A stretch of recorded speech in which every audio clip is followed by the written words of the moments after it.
Current లేని fan ఇంట్లో ఉన్నా బయట ఉన్నా ఒకటేనని తిరుపతి జనసేన ఇన్ఛార్జ్ కిరణ్ రాయల్ అన్నారు. 2 నెలల తర్వాత తాడేపల్లిలో ఫ్యాన్లు తిరగవు, అన్నీ బయట పడేసుకోవాల్సిందేనని అన్నారు. జగన్మోహన్ రెడ్డి కుర్చీ దిగాక ఫ్యాన్లు తిరగవు, వాటికి కూడా మేమే కరెంట్ ఇవ్వాల్సి వస్తుందని ఆయన అన్నారు. అతి తొందరలోనే ఆయన్ని ఇంట్లో కూర్చోబెడతామని, జగన్ విసనకర్రతో విసురుకునేటువంటి రోజులు దగ్గరలోనే ఉన్నాయని కిరణ్ రాయల్ అన్నారు. ఫ్యాన్ ఇంట్లో ఉన్న ఒకటే, బయట ఉన్న ఒకటే. ఇప్పుడు కరెంట్ కంటే పవర్ కావాలి. ఫ్యాన్ ఇంట్లో ఉన్న బయట ఉన్న పవర్ లేనప్పుడు ఏం చేస్తారు? ఇప్పుడు 2 నెలల తర్వాత మా పవర్ వస్తుంది. అప్పుడు తాడేపల్లి ప్యాలెస్లో చాలా ఫ్యాన్లు తిరగవు.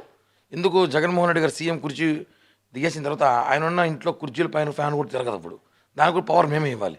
కాబట్టి పవర్ లేని ఇప్పుడు ఫ్యాన్ ఉన్నా ఒకటే, లేకపోయినా ఒకటే.